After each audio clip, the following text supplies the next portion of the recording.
Well, I'm ready and trying to get you a bounce back week here on the show. I'm Pete Mundo. Heartland College Sports is where you find us covering the Big 12 Conference. Welcome in. I went 0-3 last week. It sucked. It was the worst week I've had all season, but I'm still 15, 11, and 1 on the Big 12 picks against the spread. So I want to get back to some winners for you. I want to get back into the win column. And I got a feeling we've got some good picks here this week that you're going to like. And I'm giving you a pick. I'm giving you something this week that I've never given you before on the Big 12 football picks against the spread. So welcome in. If you're on YouTube, do me a solid. Give me that thumbs up at the bottom of the video. And also subscribe. We are, I think, a few dozen away from 5,000 subscribers on this channel, which, considering this thing didn't really get started until a few months ago, you guys are doing awesome. So thank you for doing that on the podcast. You've been there forever. We need 15 ratings to 750, so hit that 5-star. Thanks for being a part of the show. We appreciate you guys joining us. So let me start with my bad bet of the week.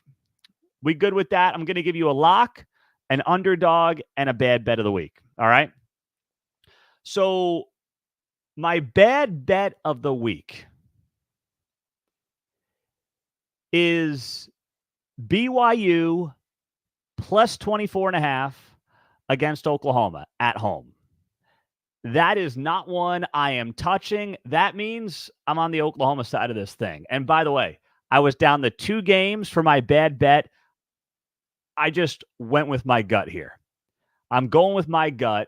I would not touch BYU plus the 24.5 against Oklahoma. Oklahoma, first off, finally got back on track last week, blew West Virginia out of the water. Now they go on the road to BYU. And here's the problem for BYU. It's a 10 o'clock local game.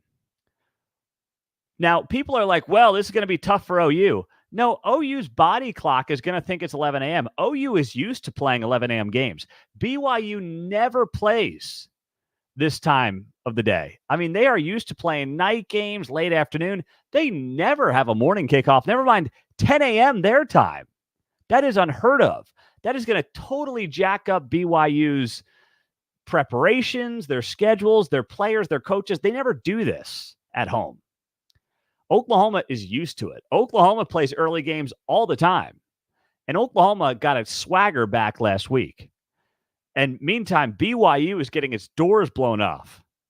I mean, it has been just brutal for BYU the last few weeks. Look at this. BYU the last 3 weeks, 0-3 against the spread, and they've lost games 35-6, 37-7, 45-13 last week against Iowa State, West Virginia, and Texas. They are playing awful football. They're not a good team.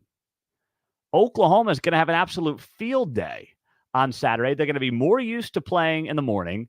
The BYU fan base, God bless them. I love you, BYU fans. We got a lot of new listeners that are BYU fans. I love that. But there's not a lot of juice there. There's not going to be with a 10 a.m. kickoff. OU is going to come flying out of the gates and is going to negate any kind of home field advantage very early on in this game. So I see Oklahoma having itself a field day. When you look at this team, Oklahoma, top passing team in the Big 12, BYU's pass defense, bottom 5 when it comes to efficiency. That's been a problem. BYU is the second worst rushing defense in the Big 12 as well. Oklahoma might finally get itself going on the ground, which they've been trying to establish the last couple of weeks. BYU can't score. That's another major. I mean, they literally can't score. They've got no quarterback play. They can't get the run game going because no one believes they've got a quarterback. I mean, they are at the bottom of the Big 12 in almost every offensive category. They're last in scoring. They're last in total yards per game. They're second to last in passing, and they're second to last in rushing. That's in 7 conference games. So I am not touching BYU plus the points. That would be my bad bet of the week in the Big 12. Don't go near BYU plus 24.5 against Oklahoma. Just don't touch it. All right. Now I'll give you my underdog of the week. My underdog of the week. Iowa State plus 7.5 at home against Texas. That is my underdog of the week in the Big 12 this week. I'll give you one betting reason why. And first off, Texas has not done a good job the last few weeks covering the spread. Texas, going back to September, has covered one spread, and that's against BYU. They covered against BYU. They did not cover against OU. They didn't cover against Houston. They didn't cover against Kansas State, and they didn't cover against TCU last week. Texas is not finishing games. We know that. They're letting teams back into games. They are down Jonathan Brooks now at running back, who's been an absolute stud. Quinn Ewers was back last week, but, he had a few moments. He's still trying to get himself back and getting comfortable again. So I'm sitting here, I'm looking at this, I'm saying Texas is down a key offensive weapon. By the way, Iowa State's got a great secondary, a great defense for that matter, but a great secondary. They're second in the Big 12 to Texas in rushing yards allowed per game. And when it comes to passing yards allowed per game, defensive efficiency, which is really what we should look at, they're top 3 in the Big 12 in conference play, behind Kansas State and Oklahoma.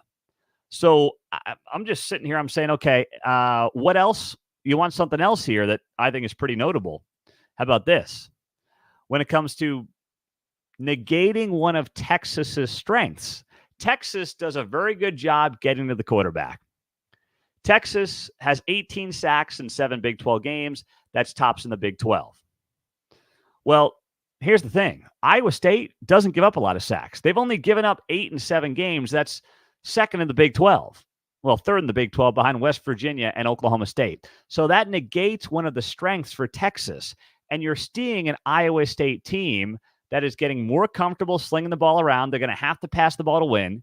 You're not going to beat Texas on the ground. You ask Kansas State. Once you open up the offense, that's where you can get some momentum against Texas. But you're not going to run the ball effectively. I'm not saying don't try, keep them honest, but don't think you're going to beat Texas on the ground. Matt Campbell should want to get this thing going, put his faith in Rocco Becht at home in front of that crowd at Jack Trice, national TV, let the kid whip it around a little bit early and gain some confidence. That's the way they're going to have to win this game, because Texas, when it comes to the pass defense, is second worst in the Big 12 in passing yards allowed per game. So they'll give up some points, or they'll give up some yards through the air, and that's where you're going to have to take advantage if you're Iowa State. But Iowa State plus the 7.5 is my underdog of the week in the Big 12. So there you go, and I would get it before it comes down any further, because a lot of the big money came in on Iowa State very early. Iowa State was a 9-point dog when things opened up. It's now at 7.5. So don't wait any longer. And I know the big money is on Iowa State because the bets are split 50-50. 50% of the bets, technically 52% of the bets are on Texas. 48% of the bets are on Iowa State. But the line has moved very heavily in Iowa State's favor. It's moved 1.5 towards Iowa State. So that tells you the money is on the Cyclones in this game. So that is my underdog of the week in the Big 12. And my lock of the week. I haven't done this all season long, and some of you are going to hate me for doing this. Please don't. I'm just trying to make you some money here. My lock of the week in the Big 12. Cincinnati, West Virginia, under 54.5. Let's go. I have not given you an over-under in any of these bad bets, locks, or underdogs. Obviously, I wouldn't in an underdog. But, and I know some of you are of the opinion, life's too short to bet the under. And I can appreciate that. But I'm telling you, 54.5 for this Cincinnati-West Virginia game makes absolutely no sense. And I put together a litany of reasons why I'm hammering the under on Cincinnati, West Virginia, and that's my lock of the week. Number one, I'm looking at this game and I'm saying, okay, these two teams in Big 12 play lead the conference in rushing yards per game. West Virginia's at 220 rushing yards per game. Cincinnati's at 216. They're 1-2 in rushing yards per game, and they're 1-2 in rushing attempts per game. So they want to keep the ball on the ground. They want to slow this thing down. Scoring. Well, Cincinnati doesn't do a whole lot of that. They're second to last in the Big 12, 19 points per game. West Virginia, middle of the pack at 31 points per game. Then you look at things like pass attempts. Both these teams, when it comes to pass attempts this year, rank near the bottom of the Big 12. They're both in the bottom 5 in pass attempts per game. And then on top of that, here's another kicker for you. When it comes to time of possession, both of these teams want to control the clock. That's what they want to do. That's how they win games. West Virginia is number 1 in the Big 12 in time of possession, and Cincinnati is number 4 in the Big 12 in time of possession, trailing only Iowa State and Texas. So I've got two teams that want to win the same way. Keep it on the ground, play slow, let the defense do its thing, and maintain the ball. Slow down the game. And the over-under is sitting at 54.5. That's just way too big of a number. I mean, the under is I feel as good about this lock as I felt about a lock in a while. So give me Cincinnati, West Virginia, under 54.5 as my lock of the week. I know some of you are going to hate it. You're going to say, I want to pick with a team. Hey, I'm just trying to make you a little coin here on the side, all right? A little cheese. And I went 0-3 last week, so I got to get creative. 15, 11, and 1 on the season. So still well above 500, but that is my lock of the week. My underdog is Iowa State plus 7.5. And then my bad bet would be BYU plus 24.5. So give me your thoughts there on YouTube and also on Facebook Live. I'll pop those up here on the screen as well. And we'll pick some of the other games. Drew says Oklahoma's going to drop 70 on BYU. That I'm telling you, that wouldn't shock me. Like 70-17 or something like that. Don says bad bet, the over on Iowa State, Texas. That's at 47.5. That's where Cincinnati and West Virginia should be, right there in the high 40s. I can't believe it's sitting at 54.5 for that game in Morgantown. Let's see. Cats by 90. That's from KSU Nation. You know, I almost included that game in one of my picks. And then I said, I don't know what's going on with the Kansas quarterback situation. I would be dumb to make that one of my picks. Is Jason Bean going to play? Is he not? K-State has dominated this series the last couple of years with Lance Leipold and Chris Kleiman, but KU's been very good at home. So I just stayed away from that game in my picks. But I'll give you a pick here. So what I'm going to do now is give you the other games. I'll give you my picks around the Big 12. But remember, the only 3 that count against my record are my bad bet, my underdog, and my lock. But I'll give you the other games because early in the season, you guys wanted me to pick all the games. So I'm going to pick them all.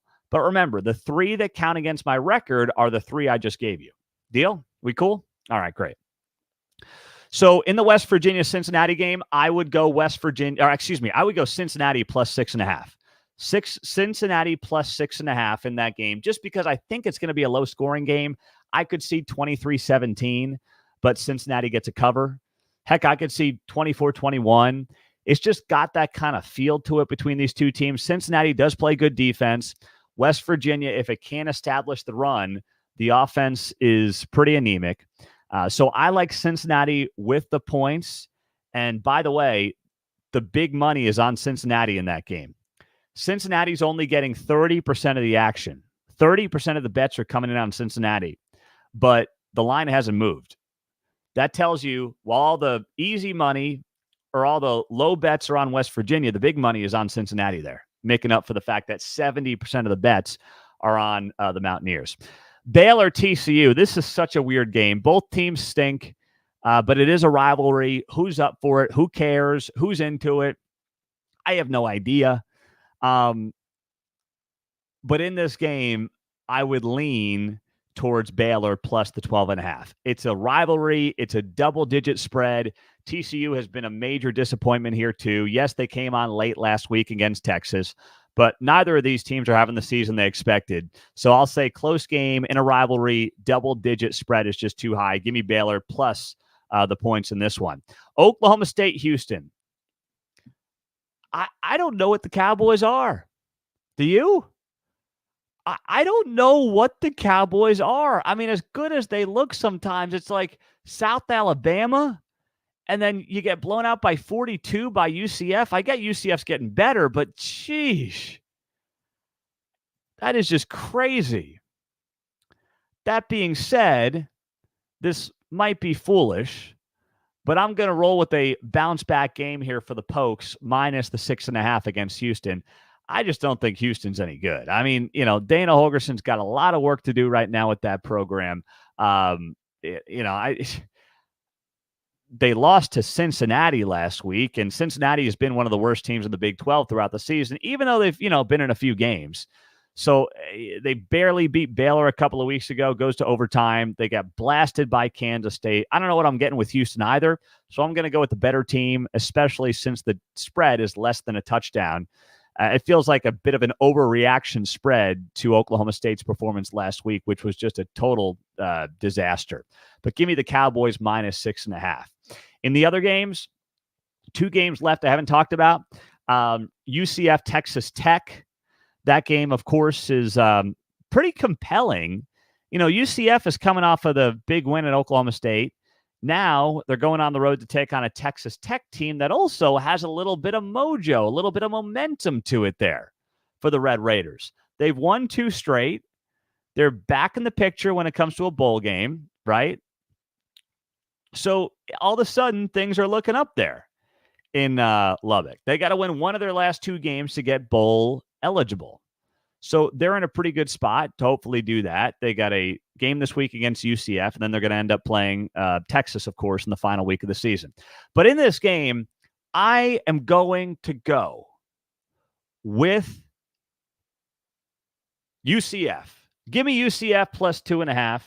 And a big part of this is the fact that this team's getting healthy. They're getting more dangerous. We saw what they can do now when they got a healthy Plumlee and the offense is humming. We saw that last week, of course, against Oklahoma State.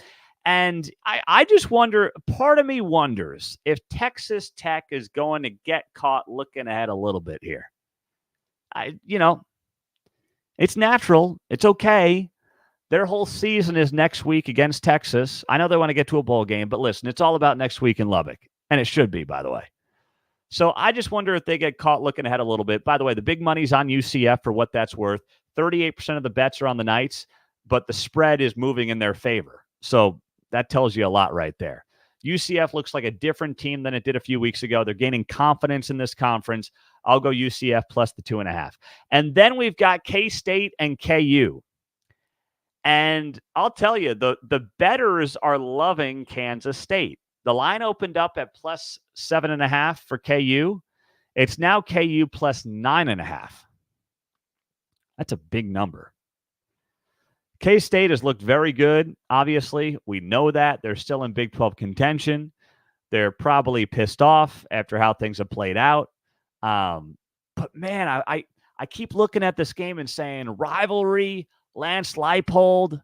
But here's the thing. I can't do it, because I don't know what's going on with the quarterback. And by the way, Jason Bean was not exactly lighting the world on fire last week when he was in the game before he got hurt against Texas Tech. He looked all out of sorts.